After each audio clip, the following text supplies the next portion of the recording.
August is truly a month to celebrate, with warm nights and clear skies offering perfect conditions for stargazing.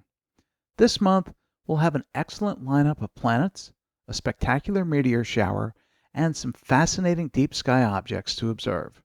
Whether you're a seasoned astronomer or a casual observer, there's something here for everyone to enjoy. If you enjoy this episode, please subscribe, comment, and share. You can also review us on your favorite podcasting platform. Okay, enough of that. Let's grab our star maps and dive in.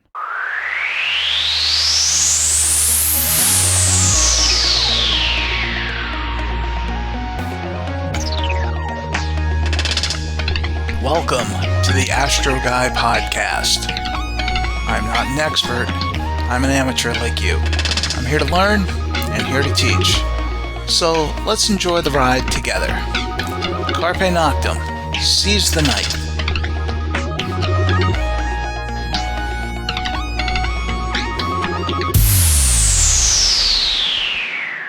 Welcome to the Astro Guy podcast. I'm your host, Wayne Zool. Let's begin with our monthly planetary roundup. This month you'll have the opportunity to observe the planets in the evening and in the morning skies. Let's kick things off with the swiftest planet, Mercury. For the first few days of August, Mercury will be visible low in the western evening sky shortly after sunset. Look for it near the horizon around mid-twilight. It is faint in the twilight glow at magnitude 1.6. Likely you'll need binoculars or a telescope to pick it out of the glowing western sky. As the month progresses, it will quickly dip back towards the sun and become challenging to see. The first few days of August will be the best opportunity to see Mercury. Venus is beginning to make its way back into the evening sky this month. Each day, brilliant Venus sets a little later and will appear a little higher in the western sky. As August begins, Venus will be very low in the west after sunset, setting just after 9 p.m., but it will be shining brightly at magnitude minus 3.9 while spanning a little more than 10 arcseconds wide, and it appears nearly fully illuminated. By the end of August, Venus will still be shining around magnitude minus 3.9, but will show a 90% gibbous phase, while spanning about 11 arcseconds in size. By the 31st, Venus sets at around 8:30 p.m., a full hour after the sun. If you have an excellent western horizon, the moon pays a visit to Venus on the evening of August 5th. Begin scanning the horizon about 40 minutes after sunset to try to spot Venus. Binoculars should help you to pick it out of the twilight glow. Once you spot Venus with binoculars, you should be able to spot the 2.2% illuminated waxing crescent moon, a mere 20 arc minutes east of Venus. Having a good horizon and binoculars will help you to spot the very young moon and Venus in the same field of view.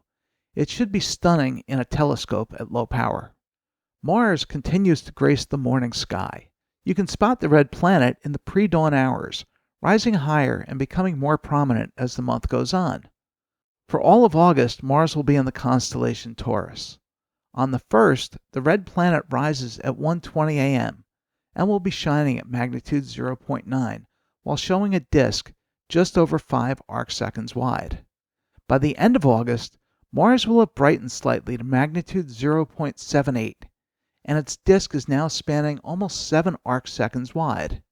It's now rising about 35 minutes past midnight, as it makes its way to opposition in January. You'll need a telescope to see any surface details, such as the polar caps and other features. A solid mount, quality eyepieces, and patience will help you to spot details on the surface of the planet. On the morning of the 14th, Mars will have a close conjunction, appearing just 0.3 degrees away from Jupiter. This will be a spectacular event to the naked eye, but it will be even more impressive through a telescope or binoculars. On the morning of the 28th, the moon will appear about 6.5 degrees northeast of Mars. Jupiter, the giant of our solar system, will be a standout in the night sky this month. It too spends all month in Taurus. On the 1st, Jupiter rises at 1:36 in the morning and is glowing brightly at magnitude minus 2.1, while the disk of the planet spans nearly 36 arcseconds across. Rising earlier each evening, Jupiter will rise at midnight on August 31st. Jupiter's four largest moons, the Galilean moons, are easily visible through binoculars or a small telescope, and observing their dance around the planet is always a treat.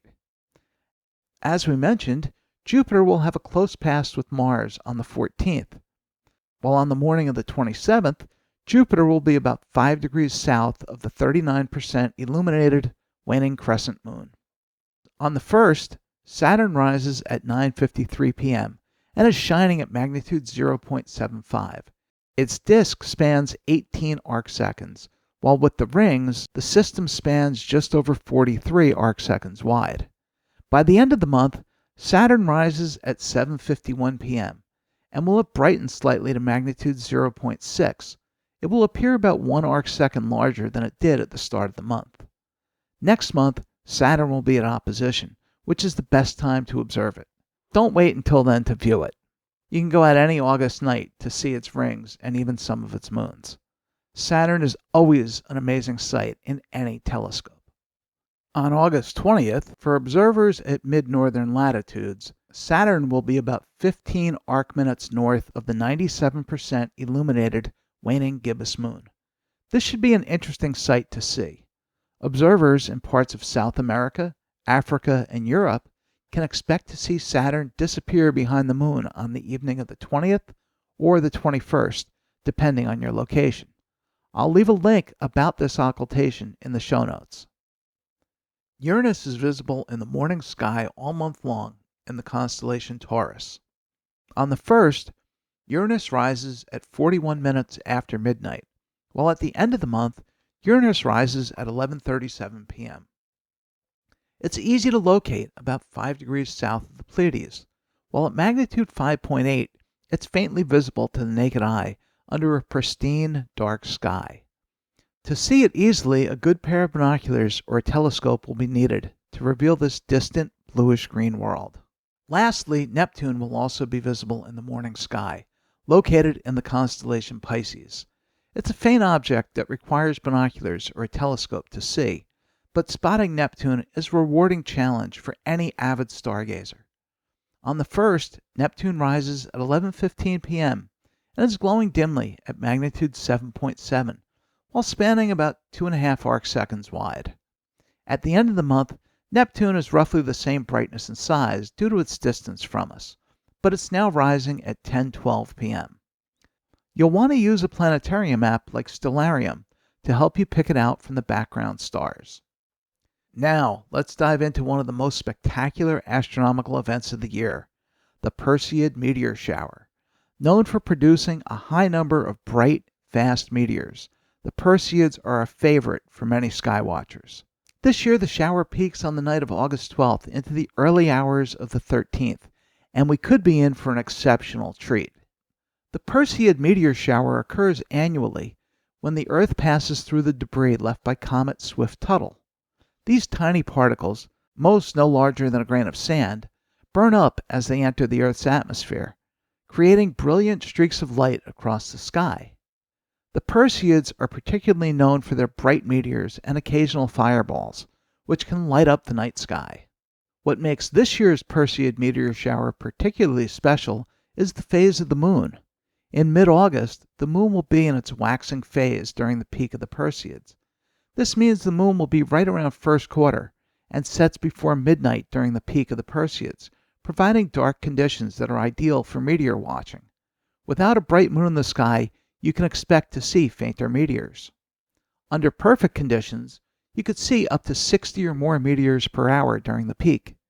To maximize your viewing experience, find a location away from city lights.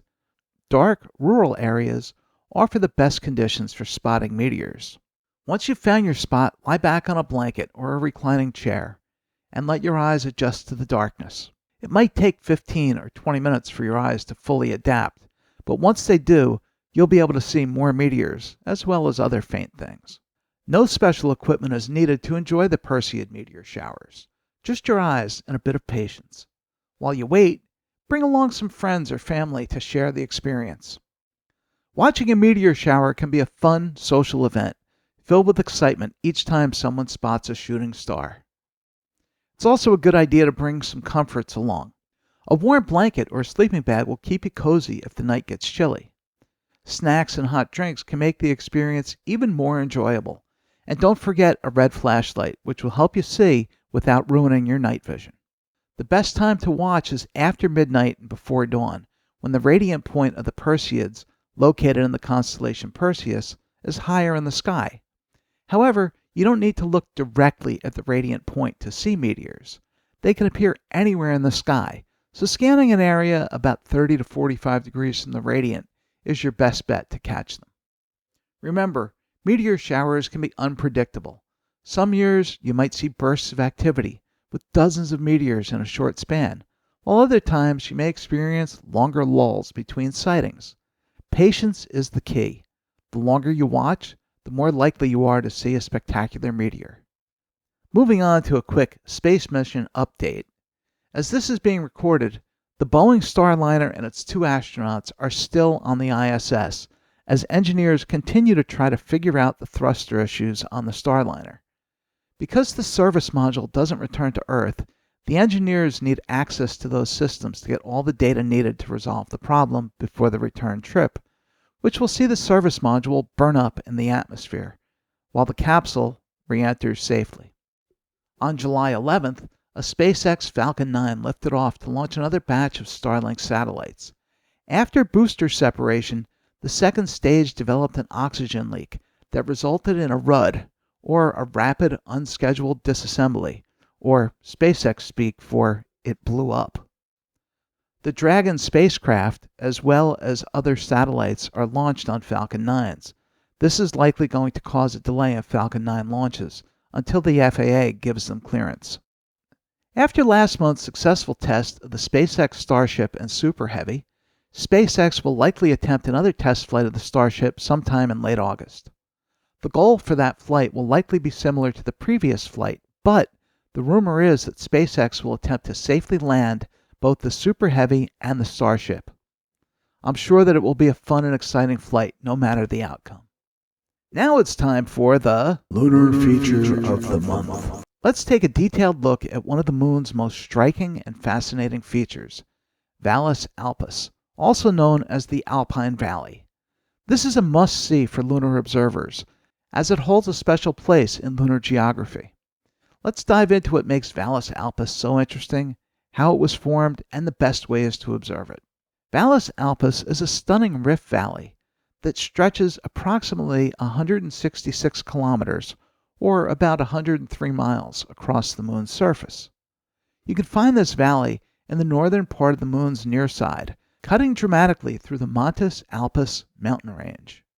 One of the most captivating aspects of Valles Alpes is its distinctive straight appearance and its wide flat floor, making it easily recognizable even with modest telescopes. Now, how did this impressive feature come to be?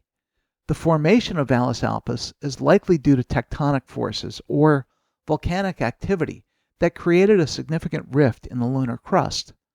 Over time, this rift widened, resulting in the valley we see today. The floor of Valles Alpes is relatively smooth, which contrasts beautifully with the rugged terrain of the surrounding Montes Alpes. However, there's more to it. Running down the center of the valley is a narrow rill. This inner rill can be a challenging but rewarding target for advanced observers with larger telescopes. The optimal periods for viewing Valles Alpes during and after first quarter. During these phases, the sunlight casts shadows that enhance the relief of the valley, making its features stand out more clearly against the surrounding lunar landscape. Finding Valles Alpes on the moon's surface can be an adventure in itself. Start by locating the large, prominent crater Plato, which lies just to the west of the valley. We discussed Plato in the What's Up in the July 2024 Skies episode. There's a link to that in the show notes. Valles Alpes stretches southeast from the Montes Alpes range, which we'll discuss more in the September 2024 episode. With a telescope, you can trace the path of the valley across the lunar surface. A telescope with at least 100 power will provide a good view of Valles Alpes, but higher magnifications can help reveal more details, including that elusive inner rill. To have the best views, Try to observe when the moon is high in the sky to minimize atmospheric distortion.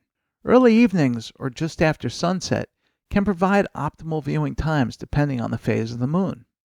If you're using binoculars, you'll still be able to see the broad expanse of the valley, but a telescope will bring out the finer details that make Valles Alpus such a fascinating feature. Valles Alpus is a striking lunar feature that offers a glimpse into the dynamic geological processes that have shaped our moon. Its straight, wide valley and inner rill make it a fascinating target for both beginning and experienced lunar observers. So make sure to take time to give this impressive lunar valley a closer look. Moving on to our deep sky tour, let's examine the best globular clusters in Sagittarius that are best seen on warm August evenings. Globular clusters are dense collections of ancient stars that are some of the most spectacular objects that you can observe with a telescope.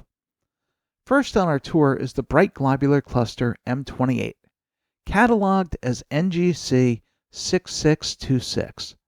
M28 lies at a distance of about 18,300 light-years from us and spans approximately 60 light-years across. Shining at magnitude 6.8, it's visible in binoculars as a faint round glow, but really comes into its own in a telescope. In a small telescope, M28 appears as a hazy patch of light. Through a 6-inch scope, you'll start to resolve some of the individual stars, especially around the edges. An 8-inch or larger telescope will reveal more of its densely packed core, giving a glimpse into its hundreds of thousands of stars. To locate M28, start at the bright star Caus Borealis, which marks the top of the Teapot asterism in Sagittarius.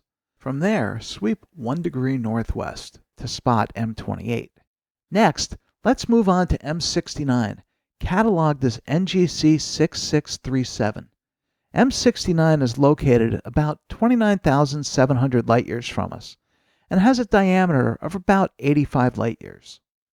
It shines at magnitude 7.6, making it easily visible through binoculars and small telescopes.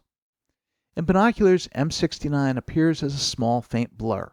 A small telescope will reveal it as a more defined patch of light, while a larger telescope will start to resolve individual stars within the cluster. To find M69, start at Caus Borealis, then sweep 7 degrees south and about 3/4 of a degree east, and you'll be looking right at M69. Our next stop is the magnificent cluster M22, also known as the Great Sagittarius Cluster. This is one of the biggest and brightest globular clusters in the entire night sky. We covered this in last month's episode, where we discussed the best summer show-stopping objects. There's a link to it in the show notes. M22 shines brightly at magnitude 5.2 and spans 32 arc minutes in size, appearing slightly larger than the full moon. It contains about 80,000 stars in a ball that's about 100 light-years wide and lies 10,600 light-years away from us. In binoculars, M22 appears as a large hazy glow, while any 3-inch or larger telescope should begin to reveal its member stars. I've been able to resolve individual stars using my 70mm refractor from a dark location. It looks amazing in my 8-inch Dob and is an absolute joy in my 8-inch SCT. Finding M22 is a breeze. Start at magnitude 2.8 Caus Borealis, the star that represents the top of the Teapot asterism in Sagittarius. Now, sweep 2 degrees east and 1.5 degrees north, and you'll be looking right at M22. Moving on, we have M70, another beautiful globular cluster in Sagittarius. M70, which is cataloged as NGC 6681, is located about 29,400 light-years away and spans around 68 light-years wide. With a magnitude of 7.9, it's a bit fainter than M22, but it's still a rewarding target. Through binoculars, M70 appears as a small, faint spot. A small telescope will show it as a round, hazy glow, and a larger telescope will start to resolve some of the cluster's stars, especially toward the core.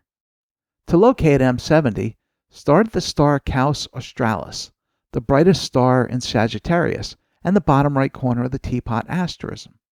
From there, move about 4 degrees east and 2 degrees north, and you'll find M70. Now, let's explore M54, a globular cluster that is actually not part of the Milky Way galaxy.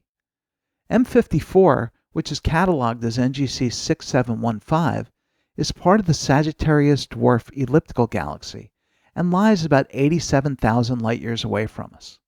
It shines at magnitude 7.6 and spans 12 arc-minutes in size. In binoculars, M54 appears as a small round glow. A small telescope will reveal it as a more defined patch of light, while a larger telescope will start to bring out its densely packed core. To find M54, start at the magnitude 3.25 star Ocella, which marks the bottom left star in the teapot.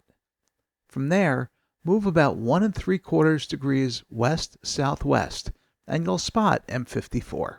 Our next target is M55, sometimes referred to as the Summer Rose Cluster or the Spectre Cluster. This globular lies about 17,600 light-years away and spans 100 light-years across. Shining at magnitude 6.3, M55 is a relatively bright cluster that can be seen with binoculars and small telescopes. In binoculars, M55 appears as a large hazy spot, while a small telescope reveals it as a more defined glow, and a larger telescope will start to resolve its individual stars, especially around the edges of the cluster.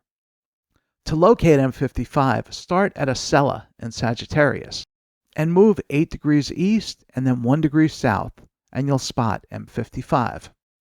The last stop on our tour is the globular cluster M75, which is cataloged as NGC 6864. It's located about 67,500 light-years away and spans approximately 140 light-years wide. It shines at magnitude 8.5, making it the faintest globular cluster on this month's tour. In binoculars, M75 appears as a round, faint glow. A small telescope will show it as a more defined patch of light, while a 6-inch or larger telescope will start to resolve its densely packed core. To find M75, start at the star Dabby in Capricorn. Move about 7 degrees south and then 3 degrees west, and you'll spot M75. I do hope that you'll go out and enjoy these globular clusters and that they become favorites of yours as well. Thank you so much for tuning in, and I hope that you found our time together to be fun and helpful. If you have questions or episode suggestions, please email us at astroguypodcast@gmail.com or leave us a text or a voicemail at 973-404-0380. If you're not already a member, please join the Astro Guy Podcast group on Facebook. You'll find other members, videos, blogs, and lots of other useful information there for your enjoyment. You can also visit our YouTube channel, the Astro Guy Podcast, for past episodes and other surprises. Please subscribe. Please consider leaving us a review on your podcast platform. It helps us to get new listeners. If you'd like to support the Astro Guy Podcast and YouTube channel, you can simply buy us a cup of coffee. The money is used to maintain and update the equipment that we use to create and publish the show. The link is in the show notes. Thank you again for listening, and may your skies be clear. As always, Carpe Noctem, seize the night.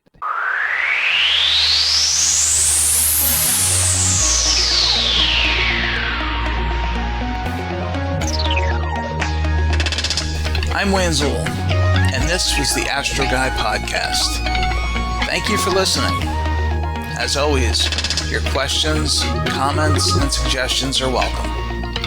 Keep wondering. Keep your eyes on the sky. Have fun. Carpe Noctem. Seize the night.